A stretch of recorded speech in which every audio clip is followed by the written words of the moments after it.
Всем привет! В этом видео я вам покажу, как я ухаживаю за своей закваской и как храню ее. Если кому-то нужна закваска, обращайтесь, с удовольствием поделюсь. Сегодня я занимаюсь своей закваской, буду ее подкармливать и сушить, и хочу показать вам весь процесс в одном видео. Давайте начнем с ржаной закваской. С ней все просто. Я ее подкормлю и буду сушить. Посмотрите, как она выглядит. Эта закваска только что вынута из холодильника, и она стояла в холодильнике неделю. То есть я ее подкормила неделю назад, сразу поставила в холодильник, и вот только что сейчас вынула ее. Видите, вот еще баночка запотевшая. Вот так она выглядит. Видите, сколько в ней пузырей, она вся воздушная, вся пышная. Как видите, баночка чистая, потому что я подкормила закваску в отдельной посуде, банку вымыла и потом переложила уже подкормленную закваску в чистую банку. Периодически, примерно раз в 2-3 недели, я вот так вот баночку чищу, потому что на стеночках остаются засохшая закваска, не очень красивая, не очень хорошо. Давайте сразу закваску подкормим. Я всегда взвешиваю и воду, и муку, хотя знаю, что многие делают на глаз, и получается отличная закваска. Я всегда все взвешиваю и пользуюсь отдельной посудой. Я думаю, что говорить вам не нужно, что все помыто, все чистенько. Итак, вот в эту закваску, поскольку я буду сушить закваску, значит, мне нужно большее количество, я добавляю 50 грамм воды. Вода у меня из фильтра только потому, что из крана вода у нас очень плохая. Сегодня особенно пахнет хлоркой, поэтому мы пользуемся водой из фильтра. Самое главное, чтобы вода была не кипяченая. Вот и все. Можете взять воду из бутылки. Я пользуюсь обычной ржаной мукой вот такого мелкого помола. Вот так она выглядит. Здесь у меня на весах 53 грамма, значит, добавляю столько же муки. Должно получиться сколько? 106 грамм на весах.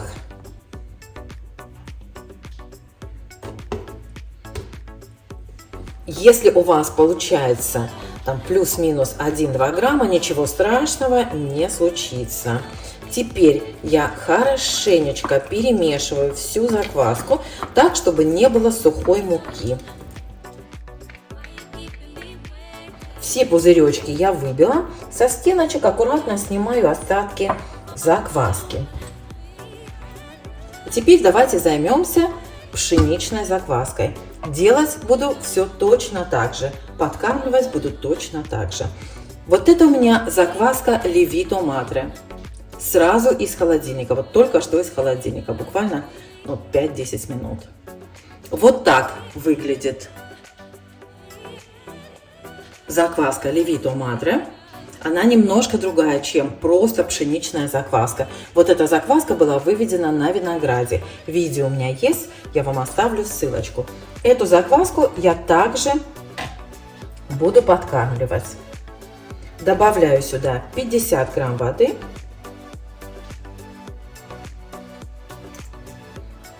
Так, 58 получилось, значит 60. Главное, чтобы было одинаковое количество воды и муки. То есть вот если у вас пролилось немножко больше, добавляйте столько, сколько у вас получилось водички. Вот и все. У меня здесь 60 грамм. Обычно я 50 стараюсь добавлять. Добавляю столько же муки. Значит, здесь у меня должно быть 120 на весах. Как в аптеке. Также перемешиваю. Вот эту баночку я сегодня буду мыть, поэтому приготовила чистую банку. Сейчас я все хорошо перемешаю.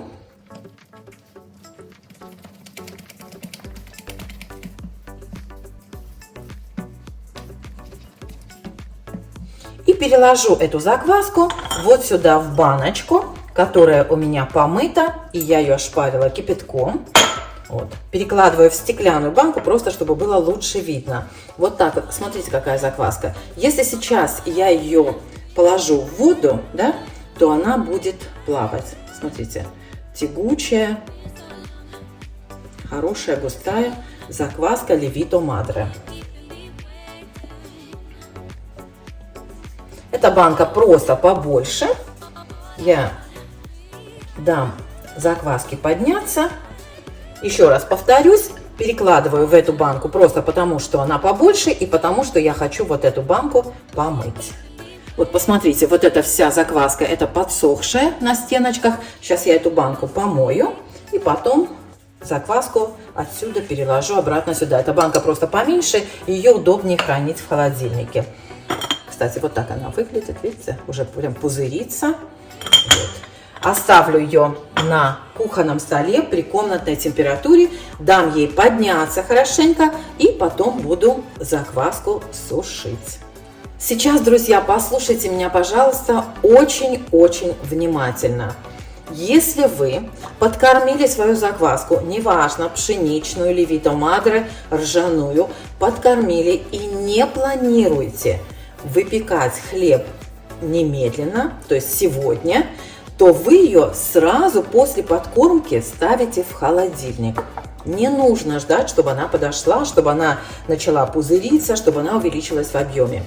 Если вы планируете выпекать хлеб сегодня, или, например, вы покормили свою закваску вечером, а планируете хлеб выпекать завтра утром, то оставьте ее на кухонном столе при комнатной температуре, пока она не поднимется примерно в 2 раза.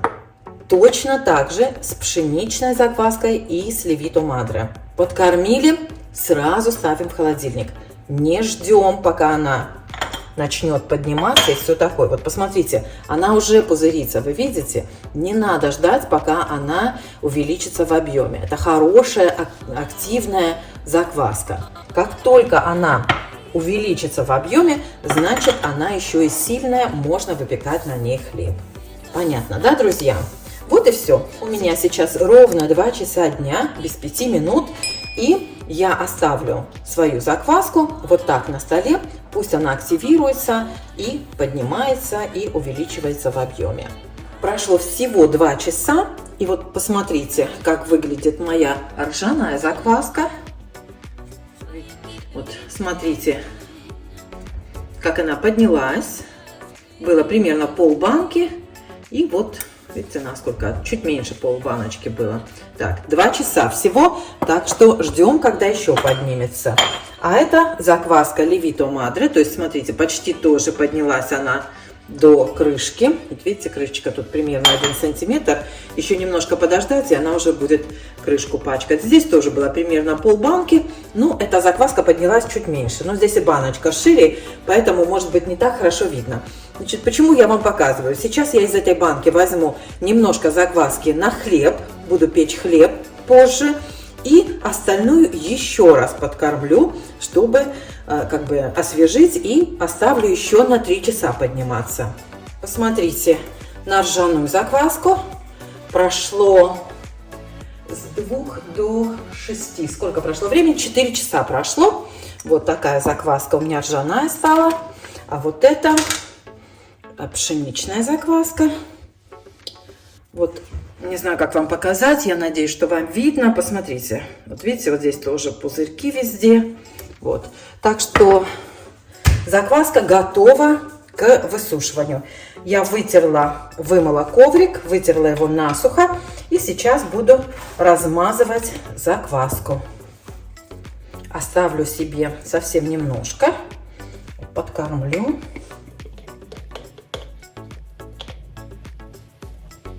Вот, смотрите, почти всю закваску я выгребла.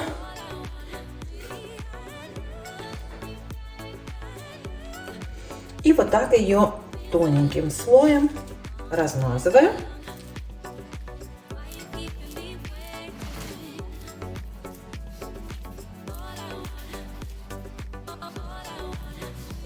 Ой, чем тоньше слой, тем, конечно, быстрее закваска сохнет. Старайтесь размазывать однородным слоем. Все. Здесь у меня вот совсем немножко осталось. Сейчас покажу, кстати. Вот Смотрите, совсем немножечко.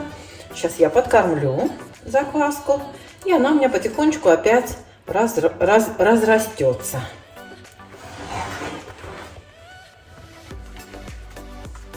Ставлю на доску и в теплое место. При комнатной температуре отлично она сохнет.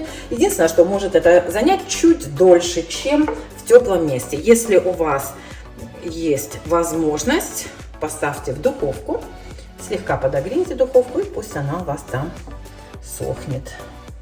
При выключенной, друзья, духовке подогрейте слегка и выключите. И вот в теплой духовочке она очень-очень быстро, хорошо сохнет. Все, отлично. Это у меня чуть поменьше коврик. Ничего страшного.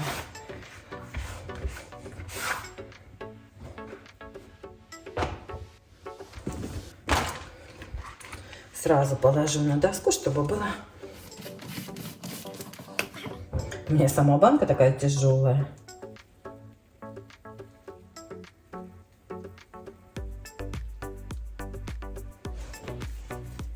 Посмотрите, какая она прям густая, тягучая.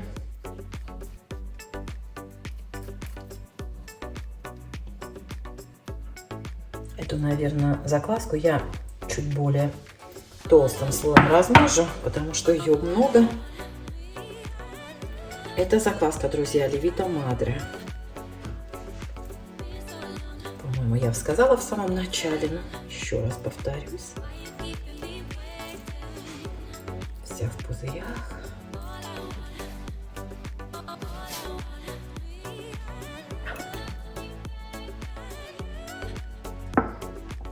Так, все. Точно так же в теплое место. Смотрите, какая классная. Просто супер. Баночка вымыта, вытерта насухо. И сейчас я перелью туда свою закваску. Поставлю ее сразу в холодильник. Для тех, кто забыл, напомню, что любой хлеб можно печь на любой закваске. То есть можете печь пшеничный хлеб, ржаной хлеб на вот такой пшеничной закваске. Точно так же можно любой хлеб печь на ржаной закваске. Какая у вас есть закваска, такой и пользуйтесь. Единственное, что если вы не хотите использовать белую муку, то берите ржаную закваску для ржаного хлеба. Я обычно пеку ржаной хлеб на ржаной закваске и все остальное на пшеничный хлеб на пшеничной закваске. Смотрите, банка вся грязная. Сейчас я сделаю вот что. Подкормлю закваску в контейнере. Смотрите, сколько у меня ее всего лишь, видите? Пару столовых ложек. Если бы вы только знали, какой у нее обалденный запах у этой закваски. Просто, знаете, таким пахнет деревенским хлебом. Слегка кисленьким, таким настоящим домашним деревенским хлебом. Так, вот и все. Смотрите, вот это все, что осталось, оно, конечно, высохнет и будет не очень хорошо. Поэтому я сейчас вот здесь подкормлю закваску, банку помою и переложу уже потом закваску в чистую баночку. Баночку помыла, кипятком ошпарила. Теперь сюда 50 грамм обнуляем и добавляем сюда 53 грамма. Заканчивается. Хорошенечко размешиваем. И теперь перекладываем в ее родную баночку. Вот и все. Смотрите, сколько у меня закваски. Я поставлю ее в холодильник и примерно через 5 дней подкормлю. Пока у меня есть пшеничная закваска, я буду пользоваться ей. Вот на этой закваске я испеку хлеб. Ну все, друзья, закваски мои обе готовы. Посмотрите, на ржаную сразу ставлю в холодильник. А это пшеничная, тоже сразу ставлю в холодильник. Это пшеничная Левито Мадре.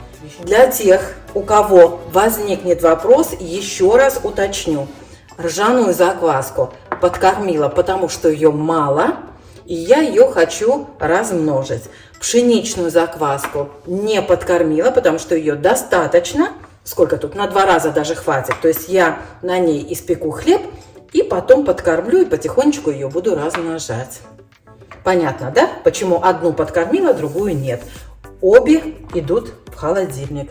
Через 5-7 дней подкормлю. Если не буду печь хлеб, через неделю выну, подкормлю, поставлю обратно в холодильник. Итак, друзья, закваска моя высохла. Как видите, я переложила ее на противень и досушивала в духовке, чтобы уже было легче ее разбить. Сейчас переложу на коврик, и ее нужно измельчить. Не обязательно, но так гораздо проще. Иногда вот так вот, смотрите, чтобы она не брызгала во все стороны.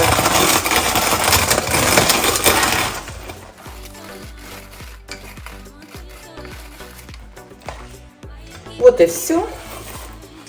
Вот здесь у меня предыдущая порция. Вот и все, друзья. Чем она мельче, тем как бы ее легче потом растворить. Но это, знаете, не имеет совершенно никакого значения. Я в теплой кофте, потому что у нас сегодня достаточно холодно. И точно так же поступлю с ржаной закваской. Ржаная закваска, кстати, у меня высохла быстрее, потому что она была намазана более тонким слоем.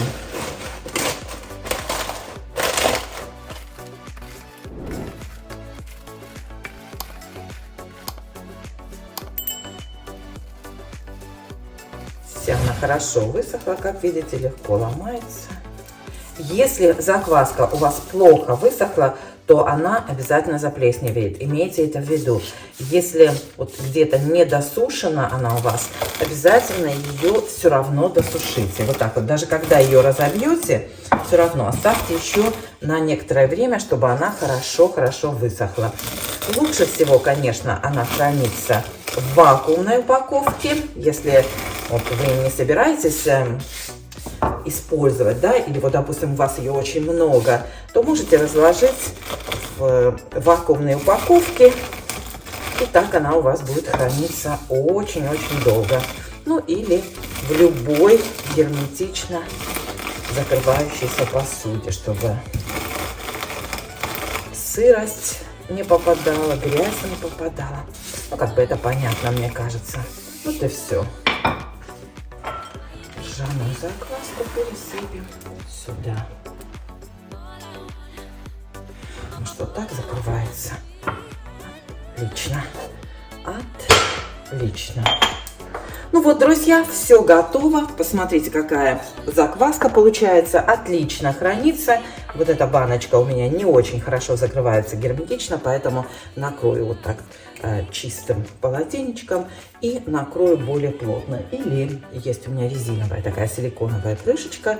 Вот и все. И вот так буду хранить. Здесь плотно у меня закрывается крышка. И вот так буду хранить закваску. Всем пока, всем успехов!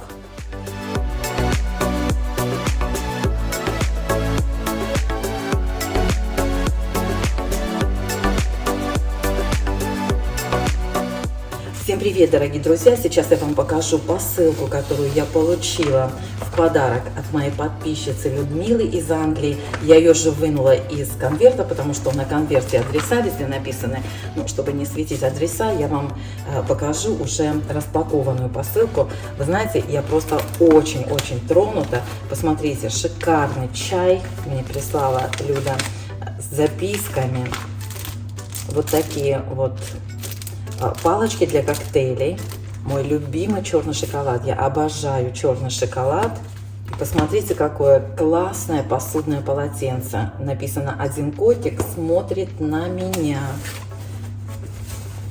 Посмотрите, действительно, вот этот котик смотрит на меня. Обожаю посудные полотенца, фартуки. Это вообще моя слабость. Огромное спасибо, Люда. Очень-очень тронута вашим подарком. Большое вам спасибо. И особое спасибо, Люда, за вот эту записку, которая написана от руки. Я просто очень тронута. Спасибо большое. Мне очень-очень приятно. А сейчас я вам вставлю фотографии, которые мне прислала Людмила. Она получила сухую закваску, развела ее водой, освежила. Закваска очень легко восстанавливается, и уже даже на ней Людмила испекла хлеб, прислала мне фотографии. Мне было очень приятно. Сейчас я вам покажу. Обращайтесь, если кому-то нужна закваска, с удовольствием с вами поделюсь. Всем пока!